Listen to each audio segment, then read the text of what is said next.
Hello everyone, welcome to my another new video. কেমন আছো বলো তোমরা সবাই? প্রায় 2 মাস পর আমি আবার ভিডিও নিয়ে এলাম। আসলে মাঝে এক্সাম, তারপর বিয়ে বাড়ি, এইসবের চক্করে অনেকটা ব্যস্ত হয়ে পড়েছিলাম। তো যাই হোক, 28 এপ্রিল ছিল আমাদের অ্যানিভার্সারি। তো সেরকম কিছু প্ল্যানিং ছিল না, জাস্ট সন্ধ্যে দিকে একটু বেরিয়েছিলাম। সন্ধ্যে বলাটা ভুল হবে, অ্যাকচুয়ালি আমরা গেছিলাম রাতে, কারণ আমরা যখন সেন্ট্রামে পৌঁছাই তখন বাজে 10টা। আর যাওয়ার সময় খুব জোর খিদে পেয়ে গেছিলো বলে রাস্তায় একটা দোকান থেকে কিছু কাটলেট ট্রাই করেছিলাম। বাড়ি থেকে বেরিয়েছিলাম 8:30 নাগাদ, কিন্তু তাও লেট হয়ে গেছিলো কারণ রাস্তায় অনেকগুলো দোকান ঘোরাঘুরি করেছিলাম। অ্যাকচুয়ালি আমাদের কিছু ক্যান্ডেল আর বেলুন নেওয়ার ছিল, তো ক্যান্ডেলটা পেয়ে গেলেও বেলুনটা কিন্তু আমরা পাইনি, যার জন্য লেটটা হয়েছিল। তো সেন্ট্রামে যাওয়ার পর আমরা ভেতরে এন্টার করিনি, বাইরেটাই বসে আড্ডা মারছিলাম, কারণ ম্যাক্সিমাম শপ তখন ভেতরে বন্ধ হয়ে গেছিলো।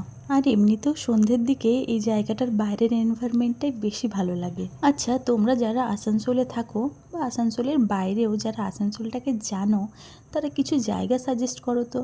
এই গ্যালাক্সি মল আর সেন্ট্রাম ছাড়া কোন জায়গায় একটু ঘুরতে যাওয়া যেতে পারে, যেখানে গিয়ে বেশ একটু চিল করা যেতে পারে? আমাদের আসানসোলিয়ানসদের কাছে one of the best option হচ্ছে সেন্ট্রামটা হ্যাং আউট করার জন্য। তো এখানে অনেকক্ষণ সময় কাটানোর পর আমরা দেখলাম জায়গাটা ফাঁকা হয়ে যাচ্ছিল আর ওয়ার্কাররাও বাড়ি চলে যাচ্ছিল, তাই আমরাও সেখান থেকে বেরিয়ে পড়ি। বাড়ি এসে চলে গেছিলাম ছাদে, খুব সুন্দর হাওয়া দিচ্ছিল। আর ফেরার সময় কলকাতা দাদা বৌদির বিরিয়ানি থেকে বিরিয়ানি নিয়ে এসেছিলাম, তো ডিনারটাও কমপ্লিট করে নি ছাদে বসেই। আর রাতে আমরা একটু ছোট্ট করে সেলিব্রেশনের অ্যারেঞ্জমেন্ট করেছিলাম, আর এই ডেকোরেশনটার জন্য আমাদের বেলুনটা লাগতো, যেটা আমরা পাইনি। বাকি সবটা আমরা বেরোনোর আগে রেডি করে গেছিলাম। তো যাই হোক, কোনো ব্যাপার না, কারণ ডেকোরেশনটা ইম্পর্টেন্ট না, মোমেন্টটা ইম্পর্টেন্ট। তো হ্যাঁ, এইভাবেই কেটেছিল আমাদের অ্যানিভার্সারি, খুব সিম্পলভাবে, বাট নিজেদের মধ্যে।